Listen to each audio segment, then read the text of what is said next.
भगवत गीता यथारूप। कुरुक्षेत्र के युद्ध स्थल में सैन्य निरीक्षण। अध्याय 1 श्लोक नंबर 31। न च शौर्यो अनुपश्यामि हत्वा सौजन महाहवे न कांके विजयम कृष्ण न च राज्यम सुखानि च। हे कृष्ण, इस युद्ध में अपने ही सौजनों का वध करने से न तो मुझे कोई अच्छाई दिखती है और न मैं उससे किसी प्रकार की विजय, राज्य या सुख की इच्छा रखता हूँ। तात्पर्य: यह सब जाने बिना कि मनुष्य का स्वार्थ विष्णु या कृष्ण में है। सारे बद्धजीव शारीरिक संबंधों के प्रति यह सोचकर आकर्षित होते हैं कि वे ऐसी परिस्थितियों में प्रसन्न रहेंगे। ऐसी देहात्म बुद्धि के कारण वे भौतिक सुख के कारणों को भी भूल जाते हैं। अर्जुन तो क्षत्रिय का नैतिक धर्म भी भूल गया था। कहा जाता है कि 2 प्रकार के मनुष्य परम शक्तिशाली तथा जाज्वल्यमान सूर्यमंडल में प्रवेश करने के योग्य होते हैं। यह है, एक तो क्षत्रिय जो कृष्ण की आज्ञा से युद्ध में मरता है तथा दूसरा सन्यासी जो आध्यात्मिक अनुशीलन में लगा रहता है। अर्जुन अपने शत्रुओं को भी मारने से विमुख हो रहा है।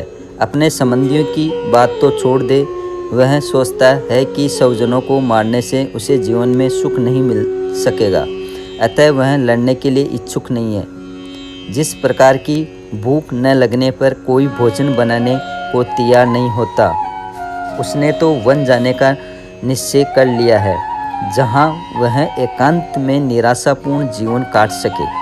किंतु क्षत्रिय होने के नाते उसे अपने जीवन निर्वाह के लिए राज्य चाहिए, क्योंकि क्षत्रिय कोई अन्य कार्य नहीं कर सकता। किंतु अर्जुन के पास राज्य कहाँ है? उसके लिए तो राज्य प्राप्त करने का एकमात्र अवसर है कि अपने बंधु बांधवों से लड़कर अपने पिता के राज्य का उत्तराधिकार प्राप्त करे, जिससे वह करना नहीं चाह रहा है। इसलिए वह अपने को जंगल में एकांतवास करके निराशा का एकांत जीवन बिताने के योग्य समझता है। श्लोक नंबर 32। की नो राज्यन गोविंद की भोग्य जीविर्वितेन वा यसामर्थे कांडिचित्तम नो राज्यम भोगा सुखानि च। श्लोक नंबर 33।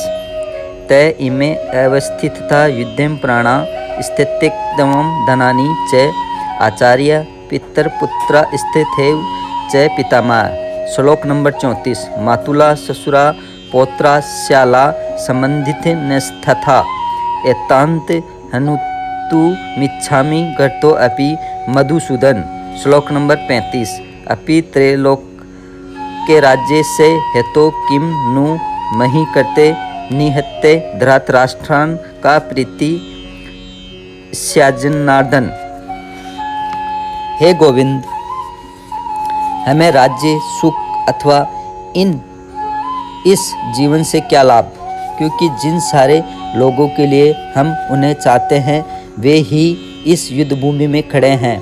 हे मधुसूदन, जब गुरुजन, पितृगण, पुत्रगण, पितामह, मामा, ससुर, पौत्रगण, साले तथा अन्य सारे संबंधी अपना अपना धन एवं प्राण देने के लिए तत्पर है और मेरे समक्ष खड़े हैं, तो फिर मैं इन सबको क्यों मारना चाहूँगा, भले ही वे मुझे क्यों न मार डाले। हे जीवों के पालक, मैं इन सबों से लड़ने को तैयार नहीं, भले ही बदले में मुझे तीनों लोग क्यों न मिलते हो। इस पृथ्वी की तो बात ही छोड़ दे, भला धृतराष्ट्र के पुत्रों को मारकर हमें कौन सी प्रसन्नता मिलेगी। तात्पर्य: अर्जुन ने भगवान कृष्ण को गोविंद कहकर संबोधित किया, क्योंकि वे गौवों तथा इंद्रियों की समस्त प्रसन्नता के विषय हैं। इस विशिष्ट शब्द का प्रयोग करके अर्जुन संकेत करता है कि कृष्ण यह समझे कि अर्जुन की इंद्रियां कैसे तृप्त होगी, किंतु गोविंद हमारी इंद्रियों को तुष्ट करने के लिए नहीं है। हाँ, यदि हम गोविंद की इंद्रियों को तुष्ट करने का प्रयास करते हैं तो हमारी इंद्रियां स्वतः तुष्ट होती है। भौतिक दृष्टि से प्रत्येक व्यक्ति अपनी इंद्रियों को तुष्ट करना चाहता है और चाहता है कि ईश्वर उसके आज्ञापालक की तरह काम करे, किंतु ईश्वर उनकी तृप्ति वहीं तक करते हैं जितनी के वे पात्र होते हैं, उस हद तक नहीं जितना वे चाहते हैं। किंतु जब कोई इसके विपरीत मार्ग ग्रहण करता है, अर्थात जब वह अपनी इंद्रियों की तृप्ति की चिंता न करके गोविंद की इंद्रियों की तुष्टि करने का प्रयास करता है, तो गोविंद की कृपा से जीव की सारी इच्छाएं पूर्ण हो जाती है। यहाँ पर जाति तथा कुटुंबियों के प्रति अर्जुन का प्रगाढ़ स्नेह आंशिक रूप से इन सब के प्रति उसकी स्वाभाविक करुणा के कारण है, अतः वह युद्ध करने के लिए तैयार नहीं है। हर व्यक्ति अपने वैभव का प्रदर्शन अपने मित्रों तथा परिजनों के समक्ष करना चाहता है, किंतु अर्जुन को भय है कि उसके सारे मित्र तथा परिजन युद्ध भूमि में मारे जाएंगे और वह विजय के पश्चात उनके साथ अपने वैभव का उपयोग नहीं कर सकेगा। भौतिक जीवन का यह सामान्य लेखा जोखा है, किंतु आध्यात्मिक जीवन इससे सर्वथा भिन्न होता है। चूँकि भगत भगवान की इच्छाओं की पूर्ति करना चाहता है, अतः भगवत इच्छा होने पर वह भगवान की सेवा के लिए सारे ऐश्वर्य स्वीकार कर सकता है, किंतु यदि भगवत इच्छा न हो तो वह एक पैसा भी ग्रहण नहीं करता। अर्जुन अपने संबंधियों को मारना नहीं चाह रहा था, और यदि उनको मारने की आवश्यकता हो तो अर्जुन की इच्छा थी कि कृष्ण स्वयं उनका वध करे। इस समय उसे यह पता नहीं है कि कृष्ण उन सबों को युद्ध भूमि में आने के पूर्व ही मार चुके हैं और अब उसे निमित्त मात्र बनना है। इसका उद्घाटन अगले अध्यायों में होगा। भगवान का असली भक्त होने के कारण अर्जुन अपने अत्याचारी बंधु बांधवों से प्रतिशोध नहीं लेना चाहता था, किंतु यह तो भगवान की योजना थी कि सबका वध हो। भगवत भक्त दुष्टों से प्रतिशोध नहीं लेना चाहते, किंतु भगवान दुष्टों द्वारा भक्त के उत्पीड़न को सहन नहीं कर पाते।